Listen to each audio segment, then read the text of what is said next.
ಕರ್ನಾಟಕದಲ್ಲಿ ಸರ್ಕಾರಿ ಅಧಿಕಾರಿಗಳಿಗೆ ರಕ್ಷಣೆ ಇಲ್ವಾ?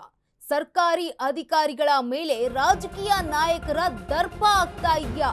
ಕಚೇರಿಗೆ ನುಗ್ಗಿ ದಾಂಧಲೆ ನಡೆಸಿದ್ರು ಕೇಳೋರು ಯಾರೂ ಇಲ್ವಾ? ಜೊತೆಗೆ ಕೊಂಡವರ ಮೇಲೂ ಕೂಡ ಹಲ್ಲೆ ಆಗಿದ್ಯಾಕೆ? ಅಧಿಕಾರಿಗಳ ಮೇಲೆ ಹಲ್ಲೆ ನಡೆದ್ರು ಸರ್ಕಾರ ಕಣ್ಮುಚ್ಚಿ ಕುಳಿತಿದ್ಯಾ? ಅಧಿಕಾರಿಗಳ ಮೇಲೆ ಹಲ್ಲೆ ನಡೆದ್ರು ಸರ್ಕಾರ ಕಣ್ಮುಚ್ಚಿ ಕುಳಿತಿದ್ಯಾ? ಕಾಂಗ್ರೆಸ್ ಮುಖಂಡ ರಾಜೀವ್ ಗೌಡ ಆಯಿತು, ಇದೀಗ ಬಿಜೆಪಿಯ ಸರದಿ. ಸರ್ಕಾರಿ ಅಧಿಕಾರಿಯ ಮೇಲೆ ಬಿಜೆಪಿ ಮುಖಂಡ ಸತೀಶ್ ಗೌಡ ದಬ್ಬಾಳಿಕೆ ನಡೆಸಿದ್ದಾರೆ. ಯಲಹಂಕ ಕ್ಷೇತ್ರದ ಬಿಜೆಪಿ ನಾಯಕ ಸತೀಶ್ ಗೌಡ ಹಾಲು ಉತ್ಪಾದಕರ ಸಂಘದ ನಿರ್ದೇಶಕ ಸ್ಥಾನದಿಂದ ಸತೀಶ್ ಅನರ್ಹ. ಮಲ್ಲೇಶ್ವರಂ ಸಹಕಾರ ಸಂಘ ಕಚೇರಿಗೆ ನುಗ್ಗಿ ಸತೀಶ್ ಗೌಡ ದಾಂಧಲೆ ಮಾಡಿದ್ದಾರೆ. ಕಚೇರಿಯ ಸಿಬ್ಬಂದಿಯ ಮೇಲೆ ದೈಹಿಕವಾಗಿ ಹಲ್ಲೆಯನ್ನ ಮಾಡಿದ್ದಾರೆ.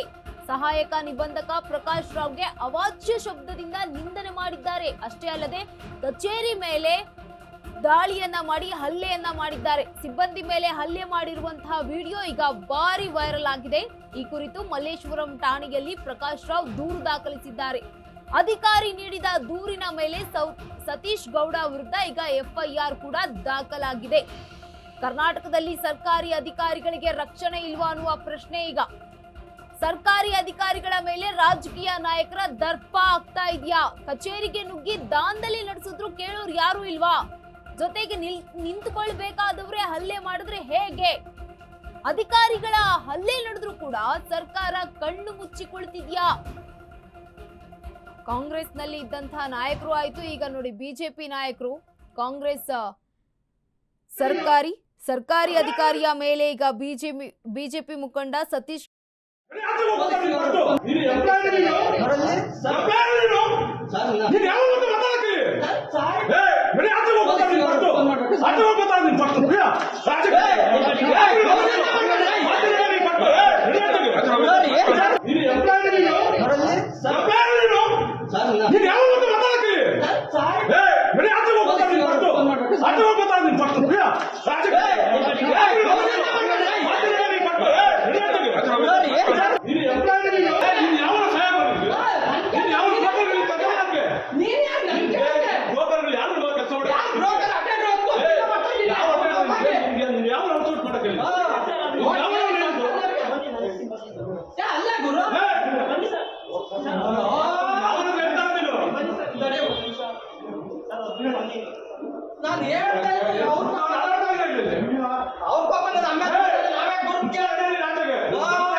ನೋಟಿಸ್ ಕೊಡ್ತಾರೆ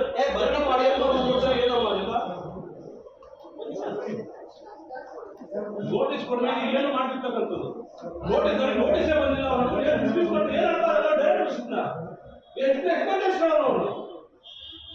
ಅವ್ನು ಯೋಗ್ಯ ಅವ್ನು ಜನ್ಮ ಜಾಗ ಬಿಡ್ತೀನಿ ಅವ್ನು ನನ್ನ ಮಗ ಏನಂತ ಅವನು ಡೇಟ್ ಕೇಳಿದ ಡೇಟ್ ಕೊಡೋದು ಕೇಳಿದ್ರೆ ಆಫೀಸಿಗೆ ಕಳಿಸಿದ ನಾನು ಅದೇ ಡೇಟ್ ಕೊಡಬಾರ್ದು ನೋಟಿಸ್ ಕೊಡಬಾರ್ದು ಅಂತ ಆರ್ಡರ್ ಮಾಡಿರುತ್ತೆ ಇದು